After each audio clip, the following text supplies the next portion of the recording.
তো ঠিক আছে, তোমরা নিশ্চয়ই লক্ষ্য করছো আমি এখানে বোর্ডে অলরেডি কয়েকটা প্রশ্ন লিখে দিচ্ছি, যাতে এই প্রশ্ন দেখে তোমরা বিষয়টা আরো বেশি স্পষ্ট হবে নাকি।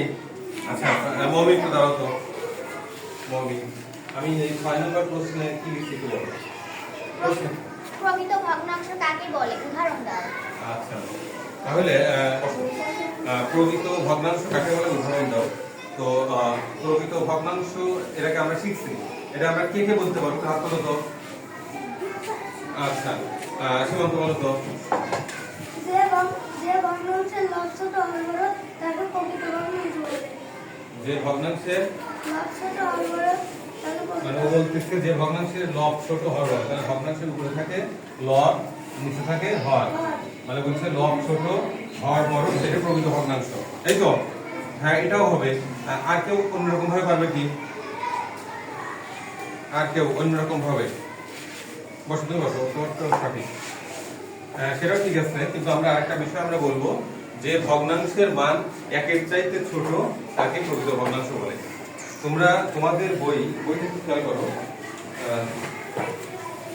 তোমাদের বইয়ের পৃষ্ঠা 88, তোমাদের বইয়ের 88 পৃষ্ঠাটা খেয়াল করো, যে এই ক্ষেত্রে কি বলা হচ্ছে, যে ভগ্নাংশের মান একের চাইতে ছোট পাওয়া গেছে, তাহলে তাকে আমরা কি বলবো, প্রকৃত ভগ্নাংশ বলবো। তবে তবে যদি কেউ এভাবে বলো যে ভগ্নাংশের লব ছোট হওয়ার বড়, এটাও কিন্তু হবে, ঠিক আছে। আচ্ছা কেন অপ্রকৃত ভগ্নাংশ কাকে বলে, কারণ কে পারবো, অপ্রকৃত ভগ্নাংশ কাকে বলে নতুন কাউকে চাচ্ছি। আচ্ছা এটা আমরা বিভাগ আছে, বিভা বলো, বিভা বলো।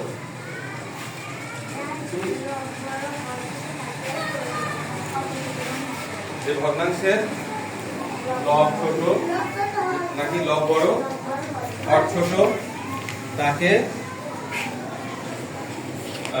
কি বলে, অপ্রকৃত ভগ্নাংশ বলে। আবার একটু শুনি, তোমার কথা একটু পরিষ্কার হই, সবাই বলো। যে ভগ্নাংশের লব বড় হর ছোট তাকে অপ্রকৃত ভগ্নাংশ বলে। অপ্রকৃত ভগ্নাংশ বলে। হ্যাঁ এটা কি হবে, তুমি একটা উদাহরণ দাও, একটা অপ্রকৃত ভগ্নাংশের উদাহরণ দাও। কে কে উদাহরণ দিতে পারো, হাত তোলো। অপ্রকৃত ভগ্নাংশের উদাহরণ ও তো বলেই দিল যে ভগ্নাংশের লব বড় হর ছোট তাকে অপ্রকৃত ভগ্নাংশ বলে। বিভা বসো। আচ্ছা ঠিক আছে, তুমি দাঁড়াও, তুমি বলো তো,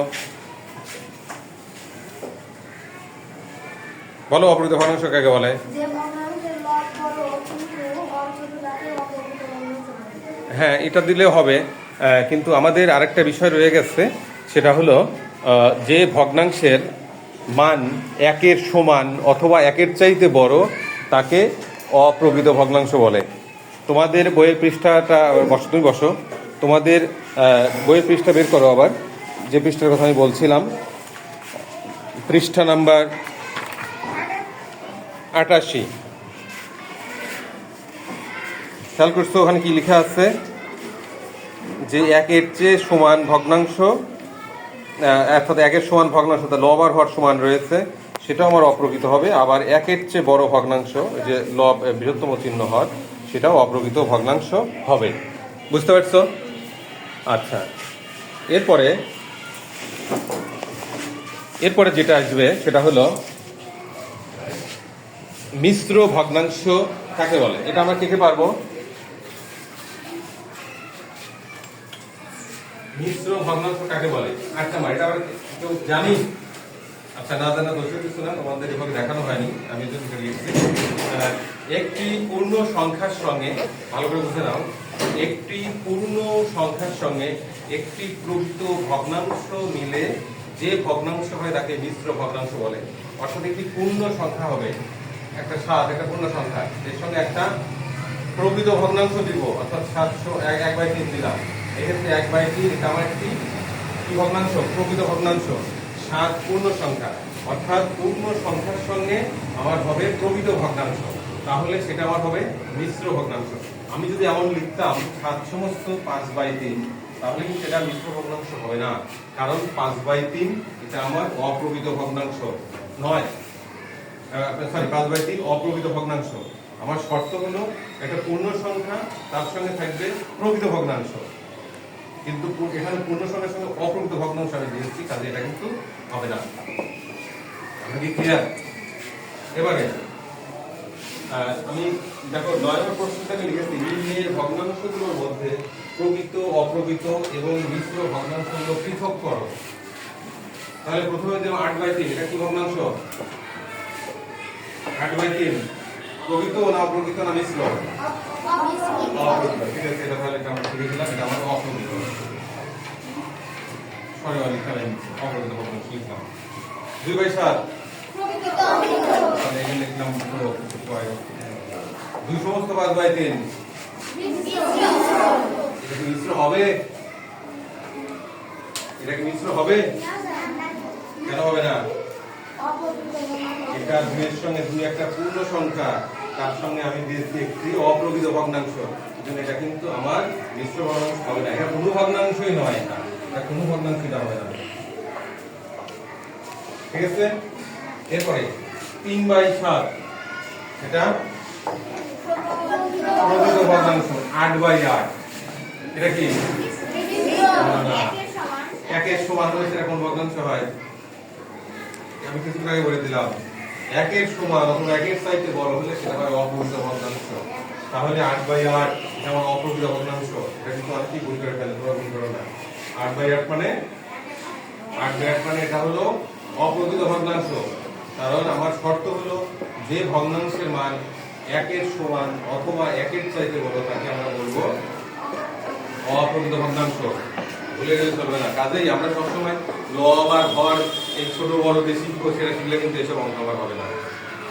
আমাদের আরেকটু জিনিস হবে। এবারে 13/12 এটা কি? 13/12 এটা কি হলো? 13/12 অপ্রকৃত ভগ্নাংশ। 3 সমস্ত 2/5 মিশ্র ভগ্নাংশ। 4/5 12 সমস্ত 11/13 তাহলে শুধুমাত্র আমরা লক্ষ্য করলাম যে এই 2 সমস্ত 5/3 এটা কিন্তু কোনো ভগ্নাংশই না, এটা কোনো ভগ্নাংশ কিন্তু এটা হবে না। এরপরে 2/3 এবং 1/4 কে সমহর ভগ্নাংশে প্রকাশ করা। আমি এই প্রশ্নটা দিয়েছি। সমহর মানে কি? হর সমান। সমহর মানে কি? হর সমান, অর্থাৎ 2/3 এবং 1/4 কে আমরা সমহর ভগ্নাংশে প্রকাশ করব। এটা আমাদের বাড়ির কাজ থাকবে, আমরা আগামী দিন বাড়িতে করে আনবো। তোমরা যদি না করো আমরা আবার নতুন করে আবার দেখাবো। তো ঠিক আছে, তোমরা তাহলে সবাই ভালো থাকো। আজকের মতো ক্লাস এখানেই শেষ।